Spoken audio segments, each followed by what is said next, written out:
afternoon, everyone. Good afternoon, Ma'am Perez. Okay, let us pray. I'm here to the prayer in the name of the Father, the Son, the Holy Spirit. Sorry, Martin, rather.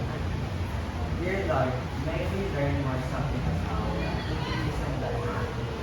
Amen. Then Father, Son, and the Holy Spirit. Alright, sit down, guys. Okay, seems that you're missing one classmate today, guys. Alright? Okay, there's a vacant chair. Who's missing? Okay, why is Prem not here? She? She got a headache. Did she go? Alright, so I hope you will tell what will happen today to Prem the next time Prem comes back, okay? Alright, so let's begin our lesson, guys. Are you now ready or are your mood already set? Okay. Alright, so the last time, I think it was the other day, right? We had our first discussion about a story, a Japanese story that is written by Matsuo Basho. Okay? So, Matsuo Basho, a Japanese author, talked about three major characters, right? The aged mother, of course, the main character, and then the poor farmer, and the despotic governor, not the leader. Alright, do you still remember what you have read last time? Yes. Okay, is it still fresh in your mind? Yes. Okay, last time I asked you to talk about the story on your own. Did you enjoy it? Yes. Okay, so you were able to come up with your own roles, right? What was your roles again? Summarizer, clarifier, reader number 2, reader number 1, and questioner. And Prem was our predictor, right? Okay, so now were you able to understand the lesson with the help of your classmates? Yes. Okay, very good. So now let us see what you have learned from the story. Okay, let us go back to where we ended. Okay, so now let's go back to your IEPC, guys.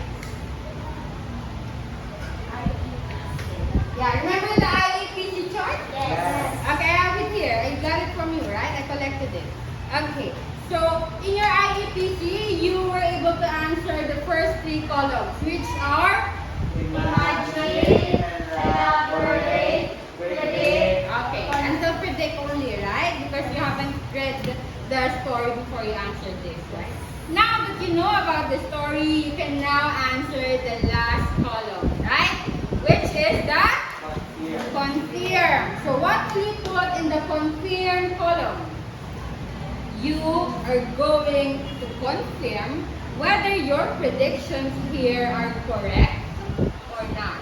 Okay? If your predictions are correct, then you say, you write it here, why is it correct? If it's wrong, then correct your prediction.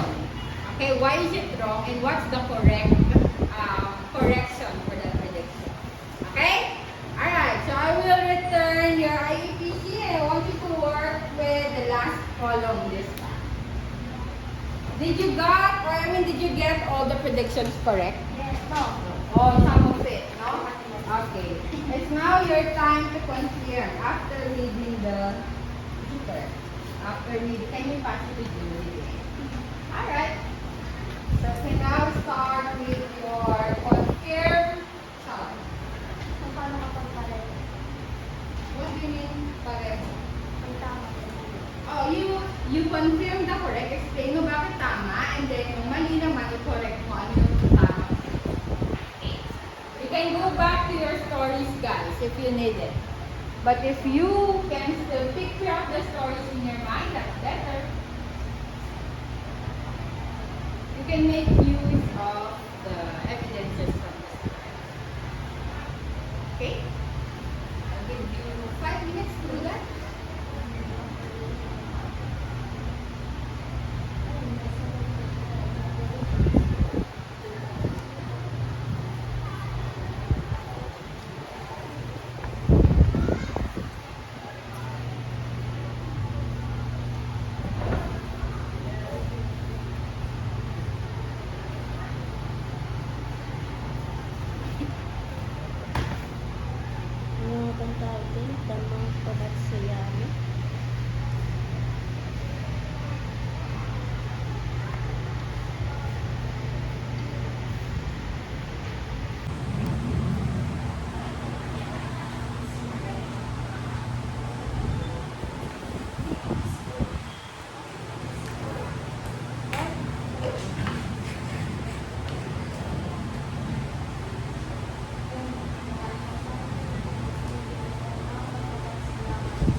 until the end of the chart. You will read it with the class.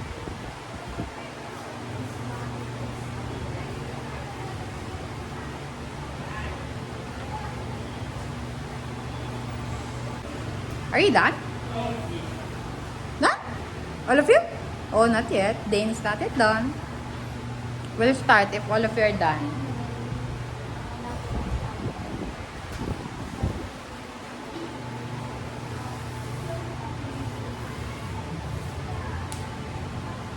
Okay, 1 more minute, guys. You can do it.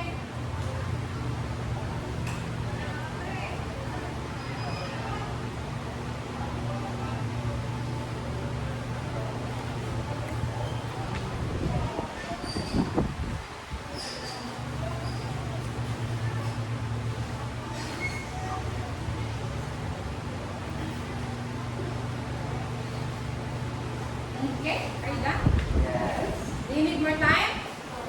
Okay, can you now start presenting your IEPC charts? Yes. Okay, so let's do it.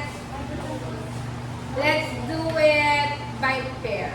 Okay, so I want you to exchange your work with your classmates, and then you will present to us the work of your classmates. Okay? Alright, exchange na guys. These charts.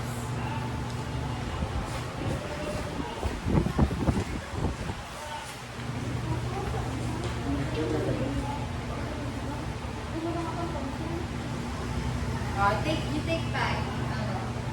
Okay, you need more time, Dave? Okay. Let's wait for Dave first. Have you exchanged yours? Yes. Okay. Let's wait for Dave, okay? Let's give Dave more time.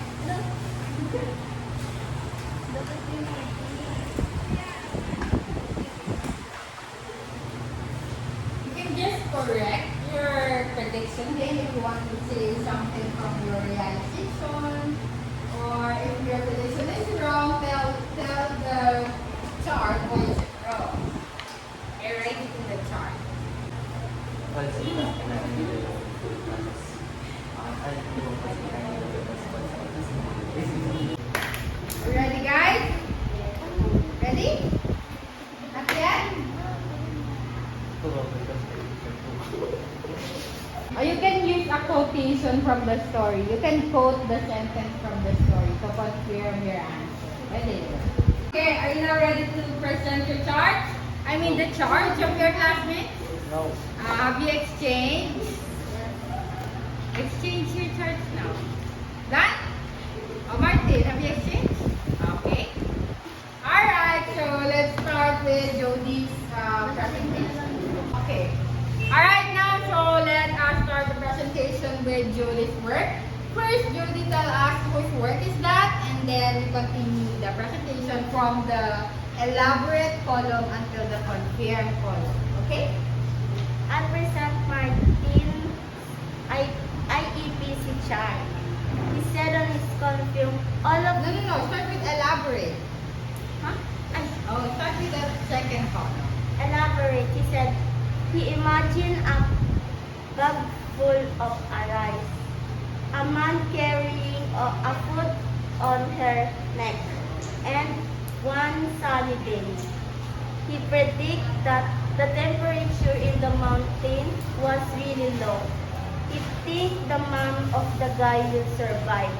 And he confirmed that all of his predictions are right because it was snowing that day and the aged mother survived. And the aged mother was trembling with cold and they bought some coat to prevent cold. Alright, thank you, Jody. Clap your hands for Jody's presentation. Okay, now let's go to Martin's work.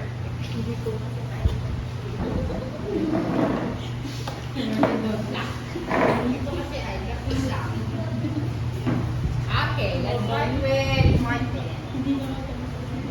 So this is Sheridan's IUPC chart. Elaborate. She said the guy lifted the old mother and prepared food. and prepared food and tied the food at his neck. She predicted that the mother didn't die, and she also confirmed that that the mother didn't die. Okay, is Dane's prediction correct? Yeah. Okay, thank you, Martin. Clap from Martin. So, okay. Alright, how about we hear from Dane?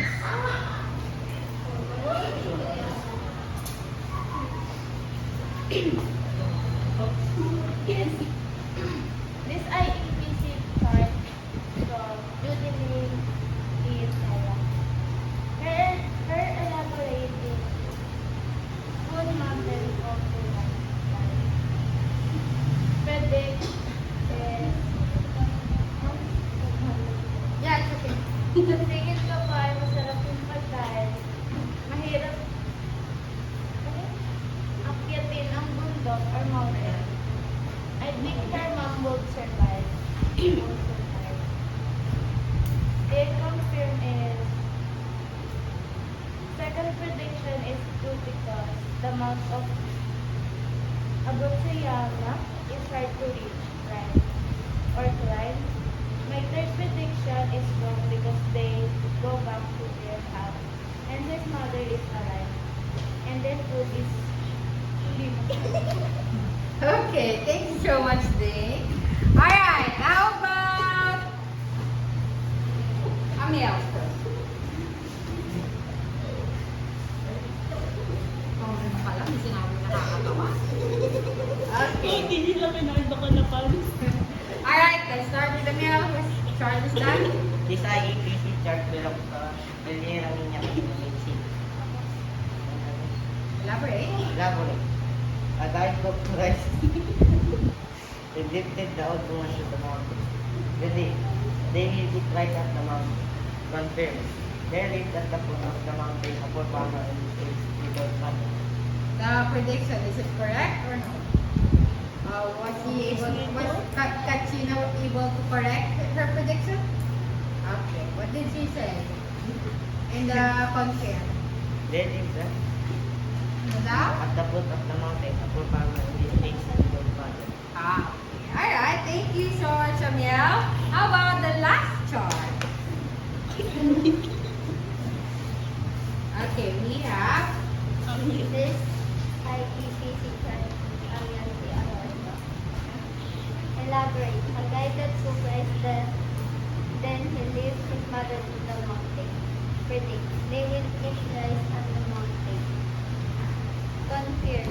My prediction is not correct because they did not eat rice on the mountain. Instead, the farmer tried to leave his mother on the mountain. Okay, thank you so much, Christina. Clap your hands guys for your IEPC chart.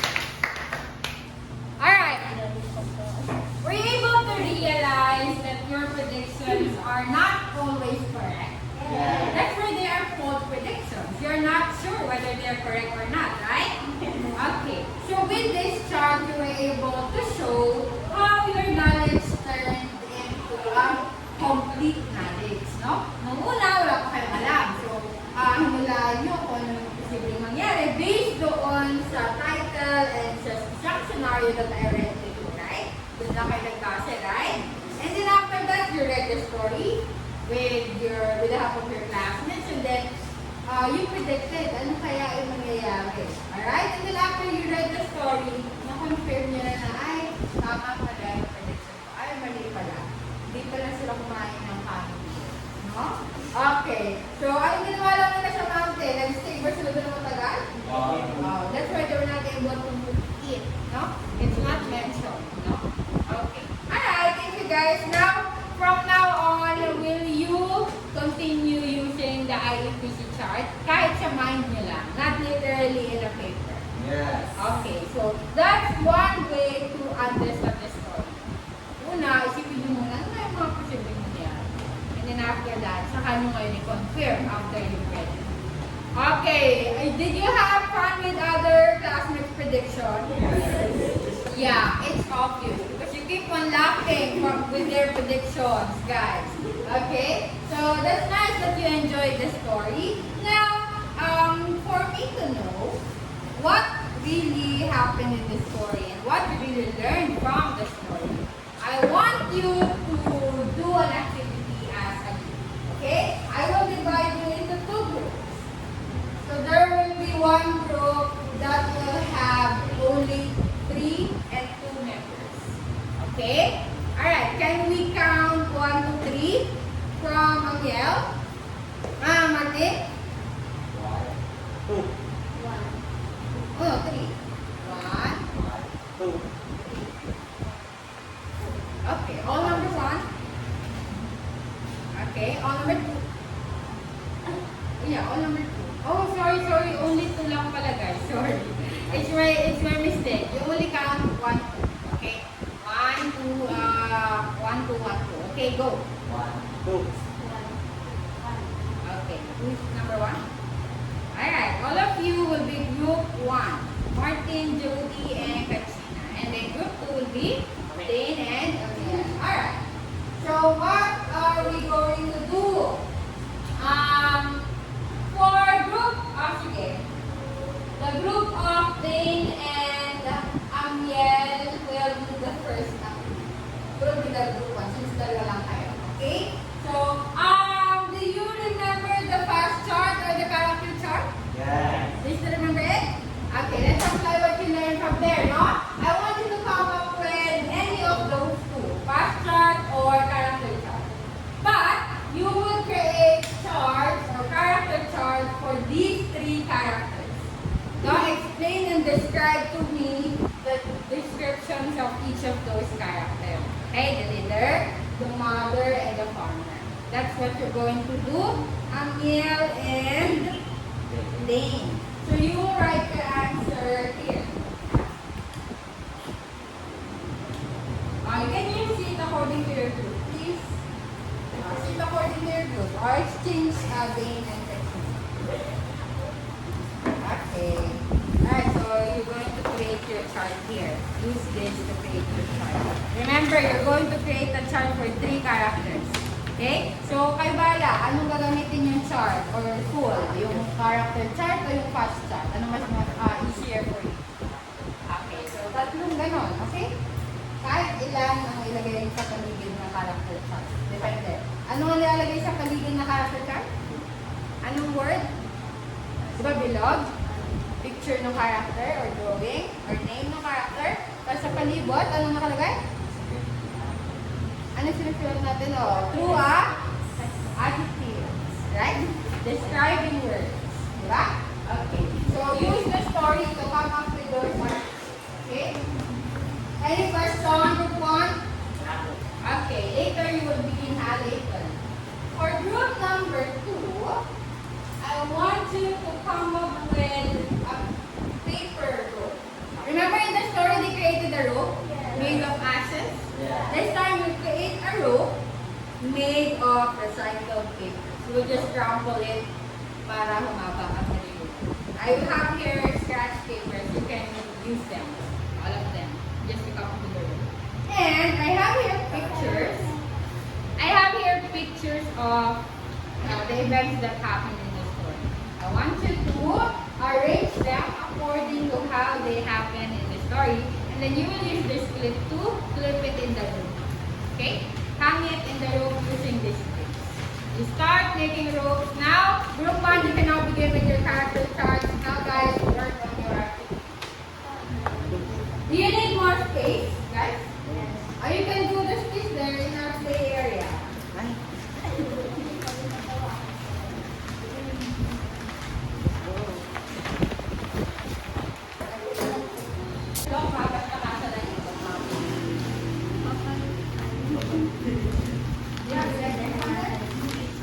So down here, the marker is working, ha?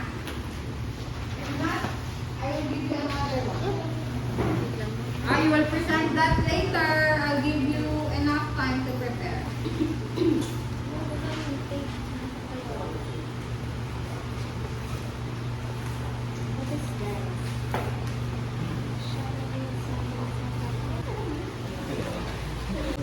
Or you can use this if that doesn't work.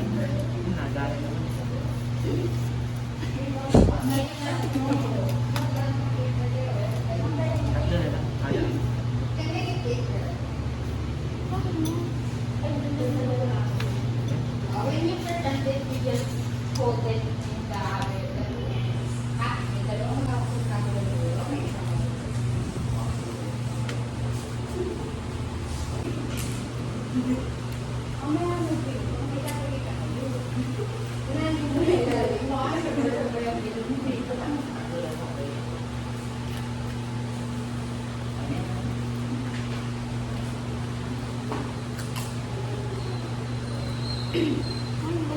Dapat mo muna sa yan. Papatagpas. Patagpibahay. Do you need more tape? Ay, wala na nakita. Ubusin na. Tape pati. Malaki. It's out. Okay, maybe.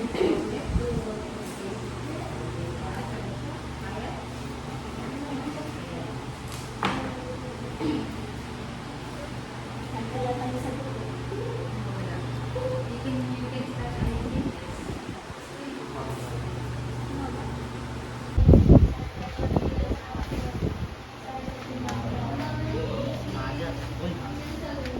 Yun na.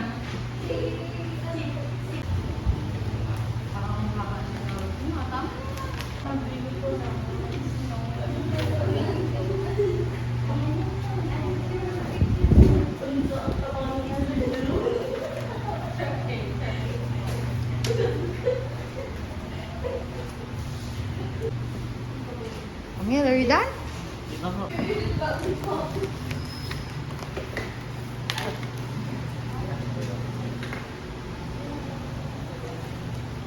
So, madali lang pa. Like that. Like the food. The food is hindi masarap. What?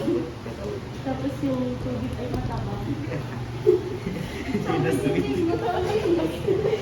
Maalat na. Hindi mapait na.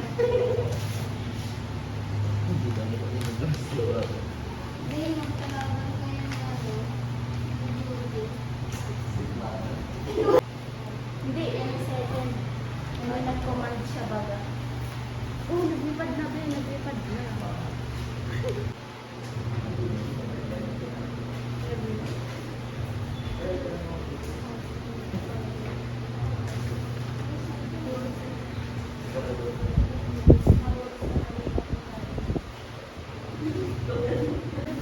Oh, you can now start hanging the pictures in the rope. Matatanda. Ay, dyan. Yung ano kasi, yung pala kasi yung tayo. Eh, di ba? Siyempre, dito sa Ang ulo. nakakapupag pa ang bugan na all after. Oo. Kung hindi, at tinatawag. Ma'am, kami yung Alright, group 1, you're done, right? Okay, take a seat first. Group 2, are you done also? Yes, you're done. Okay, let's begin with the presentation of group 1. Let's call on Aniel and Dane in front, please.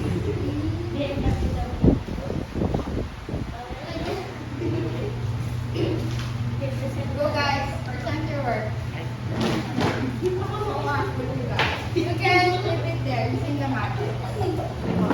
Or you can just hold it if you want.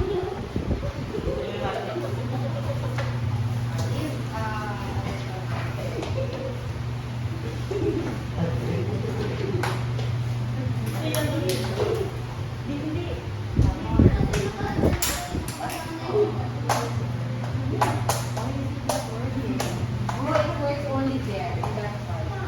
You have to. Magic. May TV. Okay. Bigay mo yung TV. Come on. Alright, so let's hear from group 1, guys. Listen. Hey, come here. Present your work. This is our presentation for today. Okay, so what is that all about? That is, Character chart. Okay, a character chart. This is the character traits of the responsive Group 2, listen. responsive, cruel, bad. Okay.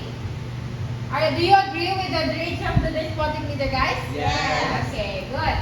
And this is the character traits of the poor family. Poor, reckless, and brave. Okay. How about Dane? Can you join Dane? Okay, do you agree with all the answers? Yes. Are their adjectives appropriate? Yes. Okay, do you agree with them? Yes. Any additional traits that you want to add, guys? Sa poor family, sila ay mga working hard. Okay. Poor farmer is a hard-working farmer. What else? Yung aged mother ay selfless dapat. Okay, selfless. Hindi You want to ang add that, right? Why selfless? Because? Essentially, Okay, she still cut the twigs of the trees para the poor farmer can go back on his own without being lost in the forest, right? You're so selfless, like a mother, right? Okay, very good. What additional traits do you want to add? You still want to add more? Or is that enough? Okay. Alright. Group 1, don't leave yet. I have a question for you and for the group also. Alright, so let us start with the first question. How do you think did the people react to the order of the governor about the killing of the old people? Paano nag-react yung mga tao when the governor announced that all old people should be killed? sino sasagot mo? Anyone? How did they react? Siya. Oh, they were shocked. But did they follow? No. Did they follow? Yes. Because they are so disciplined. Diba? Alright, so even though it's painful for them, right, they still follow the law of the order of the governor because that's their culture. Yes. Right? Okay. How would you describe the people in Shining based on how they follow the rules? They are respectful. Respectful. What else? Very good. They are disciplined. Yes, discipline. Very good. Now, if you are the poor farmer, would you also bring your mother to the mountain of the abandoned Egypt? No. Because suppose you're a Japanese, and that's the order of your governor. With the kind of culture that you have, if you're in the place of the poor farmer, would you also bring your mother and carry her to the mountain? It's kind of good. No? Oh, why? Why won't you do that? I don't want to kill my own mother. Sorry, Amia, again? I don't want to kill my own mother. I don't want my mother. Oh, you don't want your mother to suffer, right? Okay. But what if you have no choice? But what if you don't bring your mother to the mountain, you will be killed by the government? What if that's the rule? Will you bring your mother? No. Okay. Will you sacrifice your own life for your mother? Yeah. Wow, okay. Very nice, guys. Now, how would you describe the aged mother based on what she did on their way to the mountain? When she cut the twigs or the branches of the trees so that the poor farmer can have a guess on which path will he go to on his way back home. She's creative. Okay, creative. What else? Helpful. Helpful. What else? For example, you're the mother and your son. You don't want your son to be lost in the forest after leaving you in the mountain. Loving. You're loving, right? Very caring. Very good. Okay? Alright. Do you think your mothers are also like that to you? Yes. Okay. They don't want you to suffer. They don't want you to be in pain. Are your mothers like that? Are your mothers like that? Are your mothers loving and caring? Yes. Okay, very good. Now, if you were the son, how would you feel? Happy. When you bring your mother to the mountain, what will you feel? You will feel sad because you will leave your mother there, right? Because that's the order of the governor. Will you be happy? Okay, but now, the poor farmer returned with his mother, right? He did not leave the mother at the mountain, right? Yes. Why? Because she loved her mother. He loved his mother. How did he realize that? Na I should not leave my mother here. How did he come up with that idea? How did he realize na I should have not brought her here? Dapat di ko na pala dinala dito yung nanay ko. How did he realize that? Because they think of a different way. Okay. A creative way. Yeah, alright. Because they're able to come up with, there's still a chance. Now there's a way. And that way, he will hide his mother in their house. Para the governor won't see the mother. won't kill her, right? Yes. Okay. So now, would you also do the same thing? Yeah. Will you bring your mother back to your house? Yes. Even if it's risky? Yes. Even if it's dangerous? Yes. Okay, very good, guys. Now, turn for group 2. Thank you, group 1. Clap your hands for group 1. Okay, let's go with the rope of group 2, the paper rope. So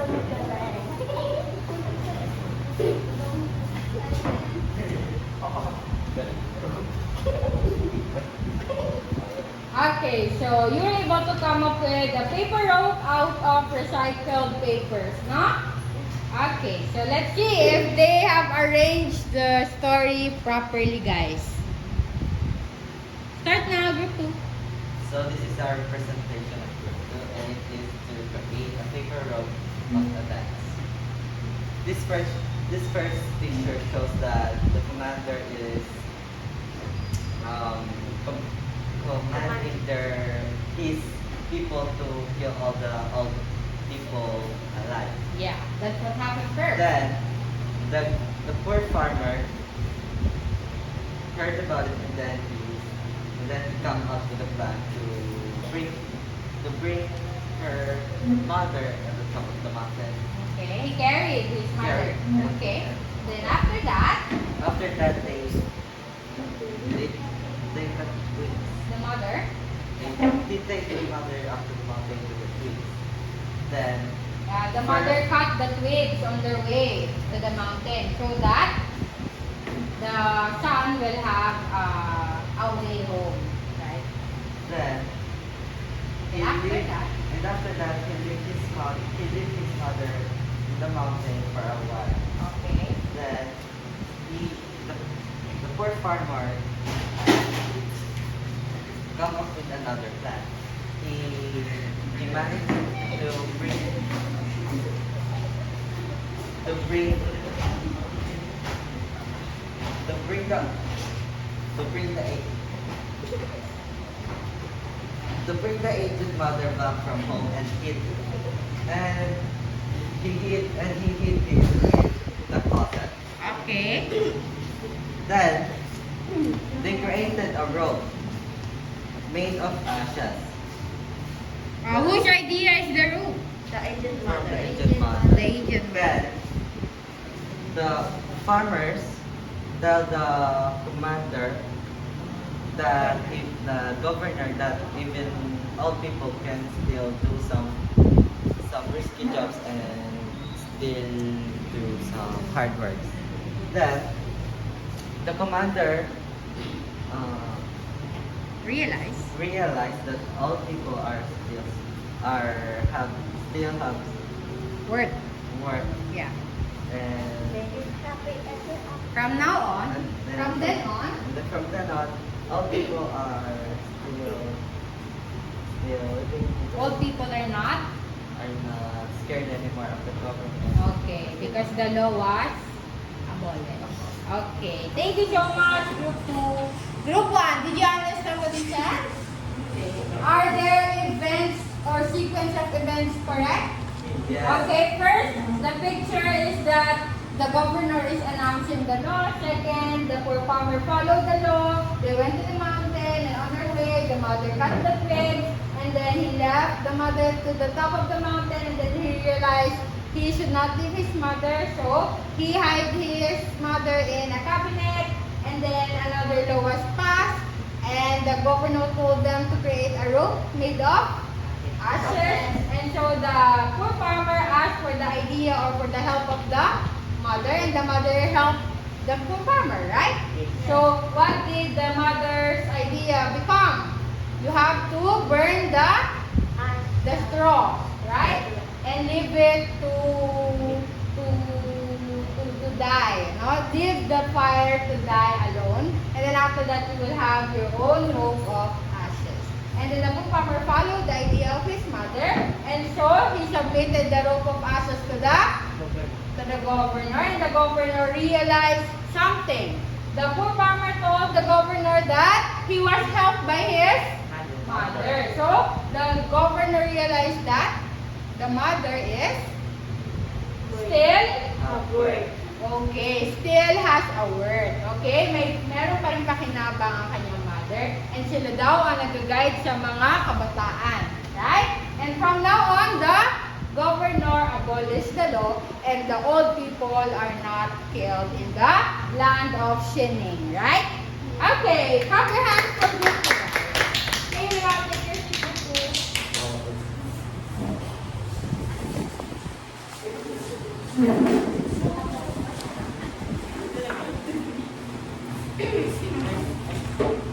Okay guys, what did you learn from the story?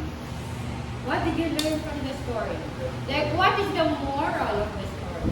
What lesson did you learn? Yes, one by one please. Yes, what did you learn? I realized that all older man or woman have work Even if they are and they are old. old already. Okay, do you also agree with that? Okay, do we still need our old people around us? Yes. Of course, because they're the one who is guiding us, right? Okay. Alright, what else? What else did you realize? That is not a appropriate way to find a solution. Yeah, right. So killing is not a way to make things better, right? Okay, what else? What did you learn from the son and mother relationship or the mother and son relationship? What did you learn from the mother, from the aged mother? Amir, what did you learn from the mother? You learned that all mothers are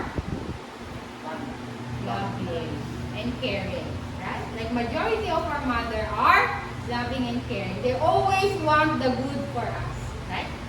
Okay, so remember those lessons, guys. Okay? So now I want you to keep all your things now and focus on this particular activity. Alright? So you can take this at home in your house. I want you to write a short essay about any of the following choices. It can be your mother, your aunt, or your grandmother. If your mother is not with you, then you talk about your aunt. If your aunt is not with you, talk about your grandmother. Or if you don't have grandmother, then talk about your godmother or your nina. Only one. Okay, choose only one from the choices. And then, in your essay, answer the following question. How would you describe your mother or your aunt or your grandmother or your godmother? And then, what do you admire about her? Okay? And lastly, what are the things that you learned from that person? Is that clear? Yeah. Okay, I want you to write that. Okay? Alright, so just write that in one whole sheet of paper again. I will collect it next time. Alright, do you have any questions, guys? Okay, so that is now for today, guys. You keep your outputs. Okay, I will keep this. I will keep them for now. Okay? Alright, everybody stand up. Okay, goodbye everyone. Thank you for today. Goodbye.